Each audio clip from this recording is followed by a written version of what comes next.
Hello बच्चों, नमस्कार। आप सब नीट की प्रिपरेशन कर रहे हैं। आने वाली 3 मई को आपका एग्जाम है और आज मैं इस बारे में बात करने के लिए यहाँ पर आपके सामने हूँ कि इन बचे हुए 6 या 7 दिनों में आपको क्या करना है और क्या नहीं करना है। ज़्यादा इम्पोर्टेंट मैं आपको ये नहीं बताने जा रहा कि आपको करना क्या है, मैं आपको ये बताने जा रहा हूँ कि आपको क्या नहीं करना है। क्योंकि जब आप नीट जैसे एग्जाम की प्रिपरेशन बहुत दिलो जान से करते हो, बहुत, मैं एक तरीके से कहूँगा कि आपकी ना एक बहुत चाहत होती है आपकी कि आपको जो है गवर्नमेंट मेडिकल कॉलेज में एडमिशन मिल जाए, और ऐसी चाहत होना कोई गलत बात नहीं।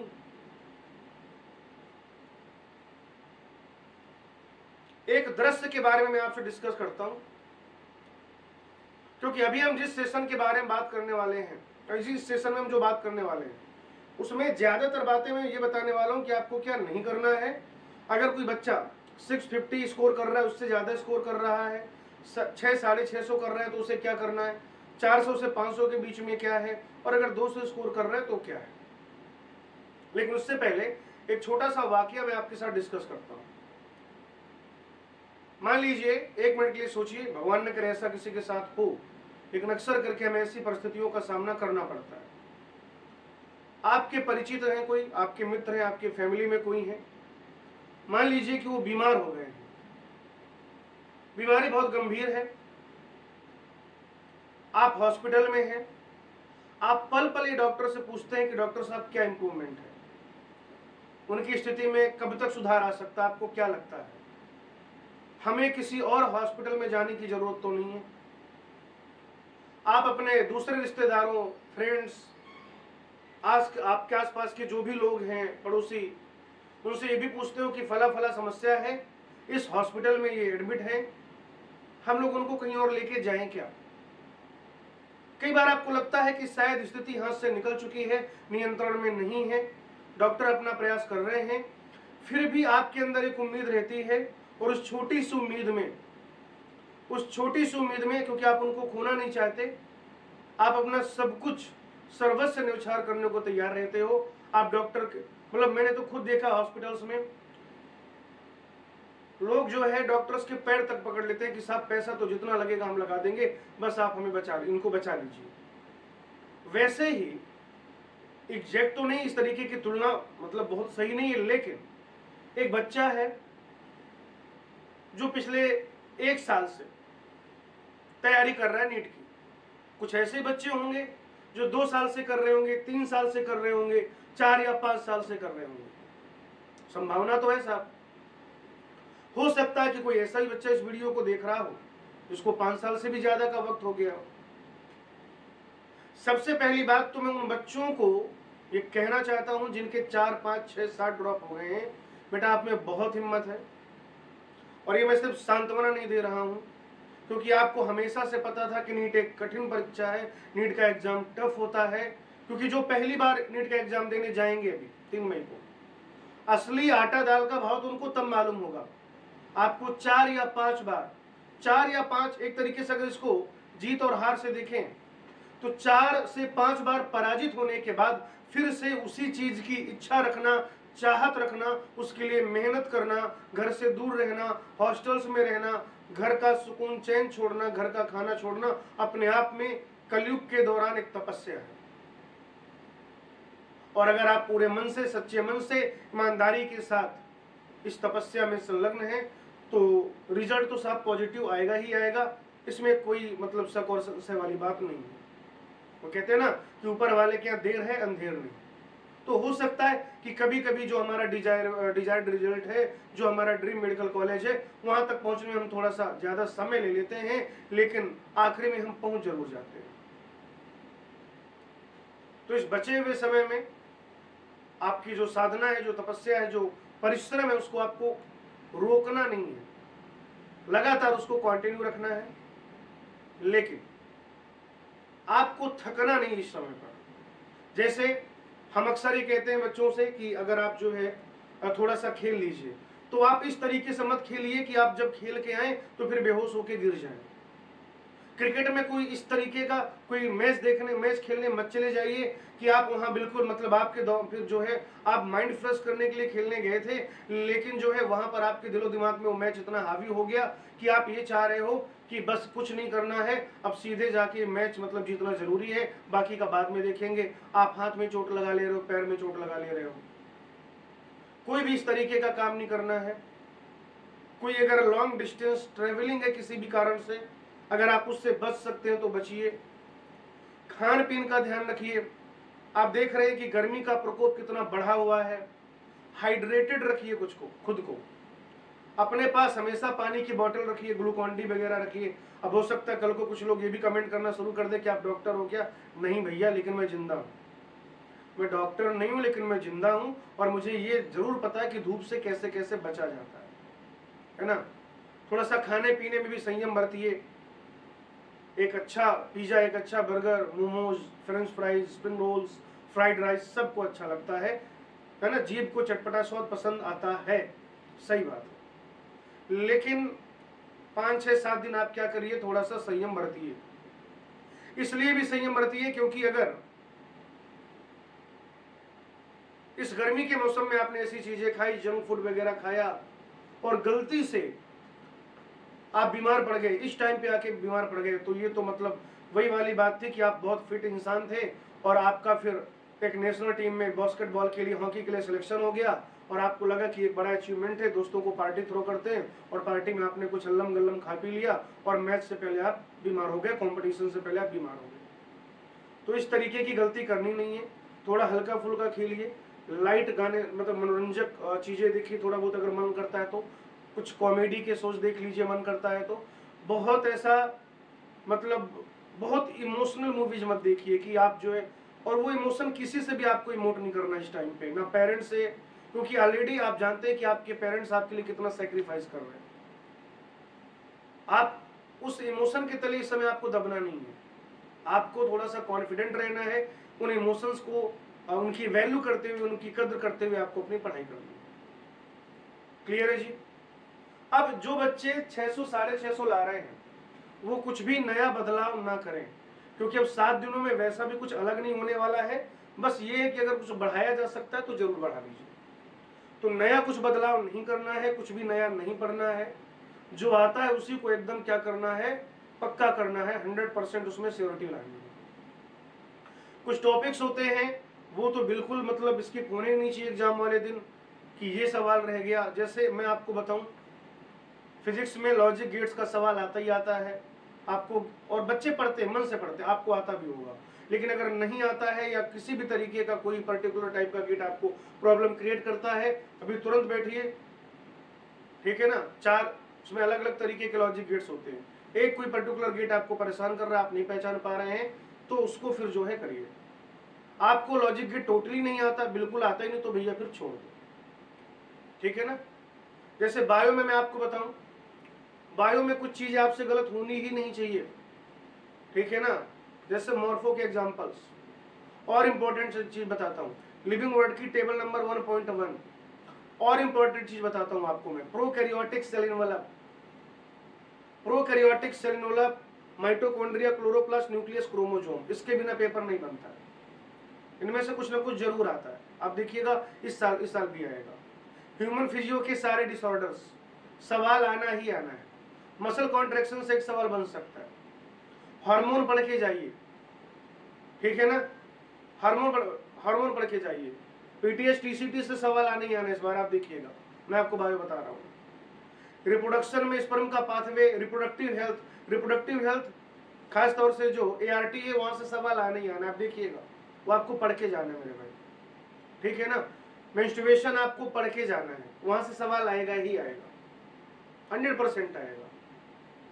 सीड फ्रूट ये पढ़ के पर जाइए आप, या तो मॉर्फो से सवाल मिलेगा या सेक्सुअल रिप्रोडक्शन से सवाल मिलेगा, ये बिल्कुल ही स्किप नहीं करना है, भूल कर भी नहीं भूलना इनके बारे में। जेनेटिक्स मॉलिक्यूलर आप जानते ही हैं, आता ही आता है। उसमें भी अगर आप देखें तो मैं आपको बिल्कुल लेकोपेरॉन का सवाल आएगा इस पर, 100% आएगा लेकोपेरॉन, ठीक है ना। लेकोपेरॉन का सवाल आना ही आना है, 100% आना है। इवन मैंने किसी सेशन में भी बोला था रिसेंटली, ये मान के चलिए कि टीआरएनए या इवन और देखिए जेनेटिक कोड के बाद वाला जो मॉलिक्यूलर बायोलॉजी है वहां से सवाल आना ही आना है। अभी भी आपके पास समय है, आपको बहुत अच्छे से आता होगा, फिर भी एक बार देख के जाइए, ठीक है ना। Principle of inheritance and variation की बात करें तो जो पॉलीजेनिक इनहेरिटेंस है, प्लियोट्रॉपी है, मल्टीपल एलिज्म है, डिसऑर्डर्स है, मेंडेलियन डिसऑर्डर, वहां से सवाल आना ही आना है। एक सवाल आपको लिंकेज रिकॉम्बिनेशन का मिल सकता है 100%। बायोटेक दोनों चैप्टर बहुत ज्यादा इंपॉर्टेंट है। वेक्टर की प्रॉपर्टीज पे सवाल बनता है, ठीक है, रेस्ट्रिक्शन इंडोन्यूक्लियस पे सवाल बनता है। दूसरे चैप्टर से हर चीज इंपॉर्टेंट है। इकोलॉजी, अगर आप बायोडाइवर्सिटी कंजर्वेशन की बात करें, स्पीसीज एरिया रिलेशनशिप से इस बार सवाल आना चाहिए। In situ conservation, ex situ conservation से सवाल आता ही आता है।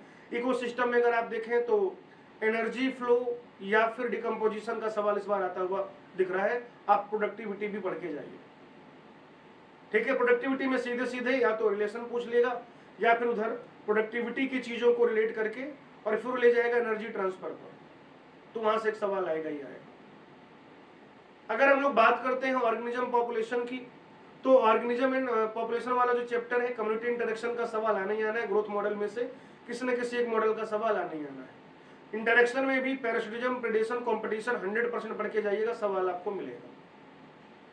माइक्रोब्स पूरा चैप्टर इंपॉर्टेंट है, आप जानते ही हैं, 3 से 4 सवाल कभी कभी पूछ लेता है। ह्यूमन हेल्थ एंड डिजीज की अगर हम लोग बात करें तो वहां पर आपको कैंसर और एड्स से आपको एक सवाल मिल सकता है। एक सवाल बेटा आपको मिलेगा लिम्फॉइड ऑर्गन से, लिम्फेटिक टिश्यू, माल्ट, ये सब जो है, स्प्लीन, प्लीहा जिसे हिंदी में कहते हैं, ठीक है। इसके आसपास एक सवाल मिलेगा। एंटीबॉडी से एक सवाल आ सकता है, उसका रिप्रेजेंटेशन, कितने डाइसल्फाइड बॉन्ड हैं, कौन कौन सा एंटीबॉडी है, प्लेसेंटल बैरियर को पार करके कौन जाता है शिशु में, मदर मिल्क से कौन सा मिलता है, ये सवाल आपको मिलेगा। इसके आसपास का सवाल आपको जरूर मिलेगा, ठीक है ना। तो ये चीजें ऐसी हैं, पूरे चैप्टर में से खोज के आप इस वीडियो को क्या करिएगा, आप चाहे तो पॉज करके लिखते जाइएगा। पूरे चैप्टर को खोज के आपको ये चीजें पढ़ के जानी है, 100% सवाल आएगा। ईस्ट का एक सवाल इस बार जरूर आएगा, चाहे वो किस क्लास का है ये पूछ लिया जाए, क्या किस चीज को बनाने में उसका यूज करते हैं हम लोग, वो यूनिसेलुलर है कि मल्टी सेलुलर है, फिलामेंटस है कि नॉन फिलामेंटस है, ईस्ट के आसपास एक जरूर सवाल आएगा। बायोलॉजिकल क्लासिफिकेशन में 2 से 3 सवाल आएंगे। एक सवाल वायरोइड परिवहन का आएगा और दूसरा फंजाई के स्पोर का आ सकता है।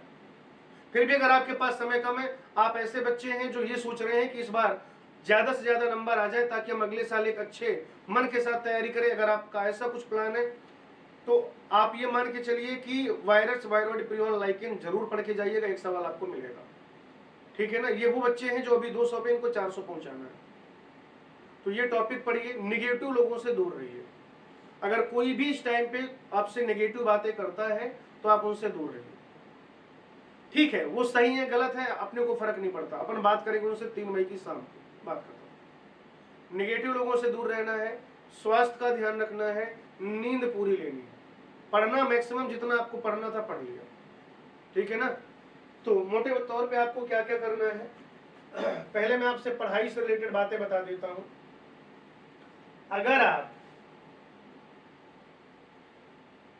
600 प्लस वाले हैं तो आपको पर डे 2 टेस्ट देना चाहिए, अभी कम से कम 30 तारीख तक, तो आप 2 टेस्ट जरूर दीजिए, ठीक है ना। फिर भले ही आप एक कर लें, टेस्ट दीजिए, एनालाइज करिए, दूसरा टेस्ट दीजिए, क्योंकि जब आप टेस्ट देंगे कुछ गलतियां होंगी छोटी छोटी जो आप शायद ना पकड़ पा रहे हो, उन गलतियों को एनालाइज करके उनको दूर करिए, है ना। अपना थ्योरी पढ़िए, फॉर्मूला रिवाइज करिए, है ना। जो आपने चीट शीट बनाई हो वो उसको एक बार फटाफट से देख लीजिए, अपने टीचर की हेल्प लीजिए, दूसरा टेस्ट दीजिए, ठीक है ना। कुछ छोटी छोटी चीजें होंगी, कुछ लैकुनाज होंगे, पूरा चैप्टर बहुत अच्छा आता है, बहुत ही ज्यादा अच्छा आता है, लेकिन कोई एक पर्टिकुलर चीज है जो मिस हो रही है वो ऐसे पता चलेगी, क्लियर। अगर आप 400 से 500 के बीच में हैं या 400 से 600 के बीच में, ठीक है, तो कोशिश करिए कि आप एक टेस्ट दीजिए। और अगर आप बेटा 400 से कम आ रहे हैं, ठीक है ना, मतलब अप टू 400 आपका टोटल यही आ रहा है, तो आपका जो टेस्ट कोचिंग वगैरह में चल रहा है वो टेस्ट दीजिए। बाकी आप जो है याद करने पे, चीजों को लर्न करने पे जो है आपको क्या करना है, ज्यादा फोकस करना है, ठीक है। जैसे केमिस्ट्री की अगर हम लोग बात करें तो केमिस्ट्री में आप पर्टिकुलर अगर आप ऑर्गेनिक की बात करते हैं तो सारी नेम रिएक्शन, सारे रिएजेंट, उनके कन्वर्जन, कहाँ कहाँ वो काम आते हैं वगैरह वगैरह, ये जरूर आप याद रखिए। ये उन बच्चों के लिए बता रहा हूँ मैं। देखो, जो बच्चे अच्छा पढ़ रहे हैं उनको मैं दूसरी चीजें बता रहा हूँ। जो बच्चे बेचारे ये सोच रहे हैं कि जैसे तैसे 350-400 नंबर आ जाए ताकि हम क्या करें, अगली बार एक अच्छे मोटिवेशन के साथ तैयारी कर सके, इस बार तो हमारा नहीं होगा, ये उनके लिए है। बाकी मुझे मालूम है जिस बच्चे के 600 नंबर आते हैं उसे मुझे इस टाइम पे ये बताने की जरूरत नहीं है कि उसको पढ़ना क्या है। ठीक है भाई। इनऑर्गेनिक केमिस्ट्री में अगर आप देखें तो पीरियोडिक टेबल, केमिकल बॉन्डिंग और कोऑर्डिनेशन कंपाउंड, ये तो आपको देखना ही देखना है।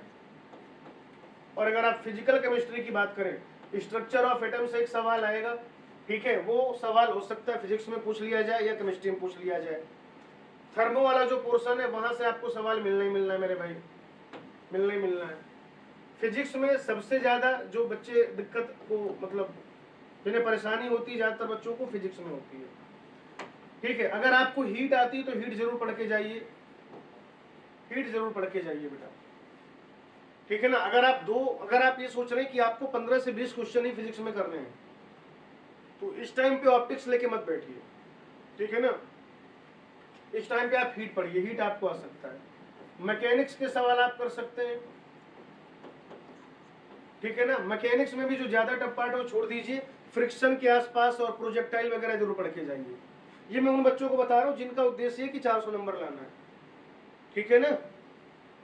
इसके अलावा मॉडर्न फिजिक्स पढ़ लीजिए, कंपैरेटिवली आसान होता है। ठीक है, तो इतना अगर आप करेंगे तो अगर देखा जाए लगभग तो मैं ये मान के चलता हूँ ऑन एन एवरेज 6, 6, 12, 4, 16 सवाल तो ये हो गए। बाकी आप मैग्नेटिज्म में देख सकते हैं, थोड़ा बहुत अर्थ मैग्नेटिज्म वगैरह थ्योरेटिकल पार्ट है, वहां से आपको सवाल मिल जाएंगे, है ना। तो ये मतलब फिर ये है कि वो पक्का करना है आपको, एकदम हो ही जाएगा। ऐसे तो इलेक्ट्रो में गॉस थ्योरम वगैरह भी आप देख सकते हो। ठीक है ना, सीरीज पैरेलल कॉम्बिनेशन वो आप देख सकते हो। तो इस तरीके की चीजें तो हैं ही हैं, लेकिन यहाँ से आपको 15 से 16 सवाल मिलेंगे। अगर वो आपने एकदम बढ़िया से कर लिया तो फिर आपका सही हो जाएगा। ठीक है, बायो का मैं बता ही चुका हूँ। ठीक है, बायो में देखो क्या है भैया, 90 क्वेश्चन आते हैं एक तो, और अगर आपको केवल 60 सवाल सही करने हैं, अभी आप 30-40 सवाल ही सही कर पा रहे हो, ठीक है, तो मैं बेटा अगर आपको मैं ये बता देता हूँ कि आप 60 सवाल कैसे सही करें। एक तो आप क्या करिए, जेनेटिक्स और मॉलिक्यूलर जो आता है वो उतना पढ़िए, ज्यादा लोड मत लीजिए, बड़े चैप्टर हैं। ठीक है ना, 10 सवाल अगर आप नहीं भी करोगे तो आपका वैसे भी नहीं कुछ बिगड़ रहा, क्योंकि आपका उद्देश्य यही कि आपको 400 लाना है। ठीक है भाई, तो आप क्या करो बेटा, बायोलॉजिकल क्लासिफिकेशन, प्लांट किंगडम के एग्जांपल पढ़ के जाओ।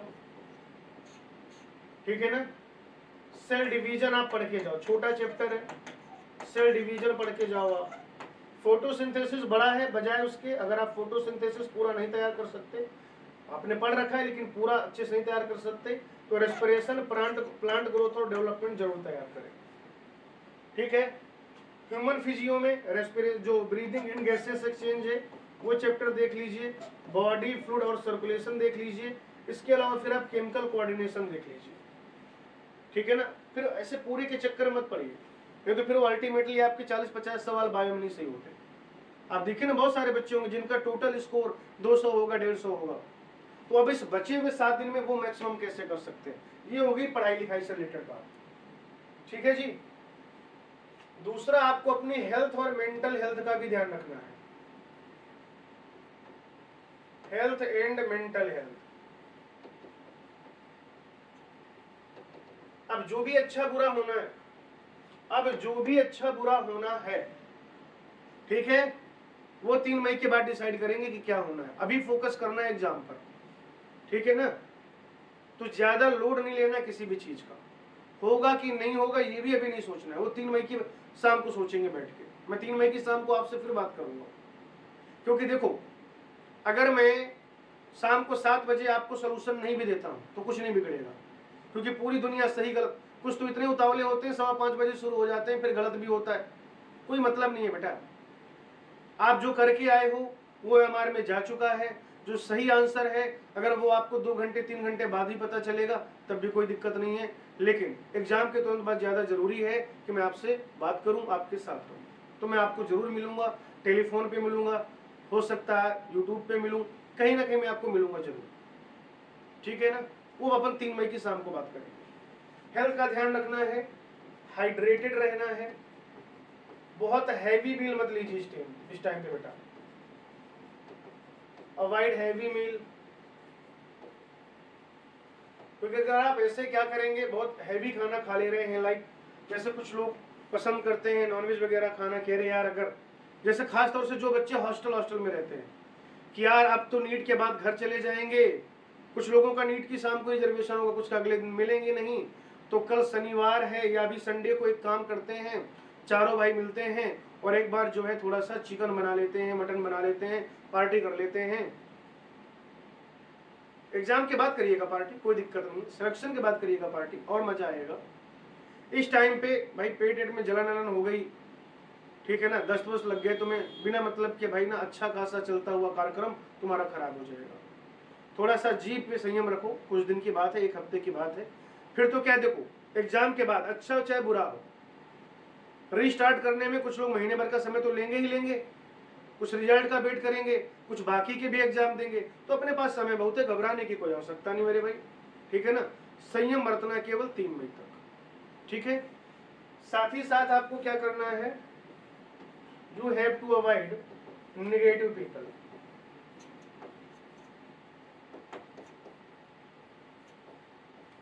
ठीक है ना, ऐसे जो एक आप कहेंगे कि नकारात्मकता से भरे हुए लोग हैं, उनसे थोड़ा दूरी बनाइए। वो बाद में आपसे कुछ भी कहें, कुछ दिन उनका फोन वगैरह भी आप अटेंड मत करिए।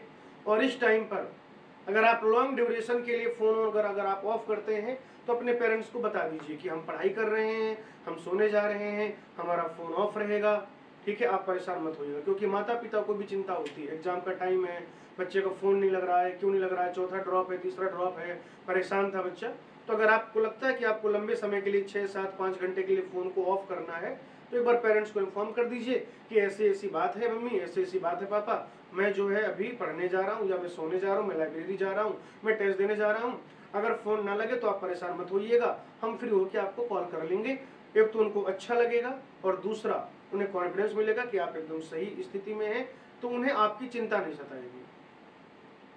क्योंकि नीट का जो एग्जाम है ना, वो उसमें बहुत मतलब जब आप डॉक्टर बनते हो ना, तो उससे बहुत सारे लोगों के सपने एक साथ पूरे होते हैं, उससे बहुत सारे लोगों की उम्मीदें एक साथ पूरी हो जाती हैं, तो सब एकदम उम्मीद लगाए बैठे रहते हैं, एक मतलब आप कहेंगे कि वो आसान्वित रहते हैं आपसे। और नीट जैसे एग्जाम सिर्फ मेमोरी का टेस्ट नहीं, मैं पहले ही बता चुका हूँ, सिर्फ मेमोरी टेस्ट नहीं कि आपको सब्जेक्ट कितना आता है, टेम्परामेंट बहुत जरूरी है, और आखिरी टाइम पे टेम्परामेंट लूज नहीं करना है। क्योंकि मैं देखता हूँ बहुत सारे बच्चे ऐसे होते हैं, और ये मैं बिल्कुल मतलब ऐसे बच्चों से मुखातिब हुआ हूँ, तभी बात आपसे कह पा रहा हूँ कि वो जो है मतलब साल भर अच्छा करते हैं, हमें भी उनसे बड़ी उम्मीद रहती है, हमें तो रिजल्ट चाहिए होता है, साल भर वो बहुत अच्छा करते हैं, बहुत ही ज्यादा अच्छा करते हैं, बहुत ही ज्यादा। एग्जाम टाइम पे कुछ ना कुछ उनके साथ हो जाता है। मेरे भैया, मेरी दीदी, नीट वाले दिन ऐसा कुछ भी नहीं होने वाला है कि आप जो है जानबूझ के वहाँ एग्जाम प्रेशर या किसी भी वजह से जो है आप अपना टेम्परामेंट लूज करें और एक साल बर्बाद करें, आप एक गलत मतलब डिसीजन लें। आप बेखौफ होके जाइए। अरे 2-4 सवाल आपने सोचा था कि आपके 180 मतलब फिजिक्स और केमिस्ट्री मिला के जो 180 में से 150 करने थे, नहीं हो रहे 2-4 सवाल तो कोई बात नहीं ना यार, आप 150 सोच के गए थे, 140 कर लो ना भाई, क्या दिक्कत है, ठीक है ना। सॉरी मतलब पूरा मिला के मैं कह रहा था, फिजिक्स केमिस्ट्री बायो मिला के आपने सोचा 150 क्वेश्चन करोगे, 140 कर लो, 560 नंबर फिर भी होता है। आपको क्या पता कि भाई पेपर अगर टफ है तो सबके लिए टफ है, तो आपको क्या पता कि 560 पे कॉलेज मिलेगा कि नहीं मिलेगा। तो पेपर को देखिए, पेपर अगर इजी लग रहा है आपको तो फिर ज्यादा क्वेश्चन करिए, अगर पेपर टफ लग रहा है तो जबरदस्ती परेशान मत होइए कि अरे भाई मुझे तो आ ही नहीं रहा है, मेरे तो 100 ही सवाल लग रहे हैं, मेरे तो 150 ही सवाल लग रहे हैं, मैं तो पूरे 180 का सोच के आया था। ये नहीं करना है, ठीक है। सेशन ज्यादा लंबा नहीं, मतलब ऑलरेडी लंबा हो चुका है, मैं सेशन को और लंबा नहीं रखना चाहता हूँ। मैं चाहता हूँ कि आप बढ़िया से पढ़ें, और आप सबको आने वाली नीट की परीक्षा के लिए बहुत सारी शुभकामनाएं।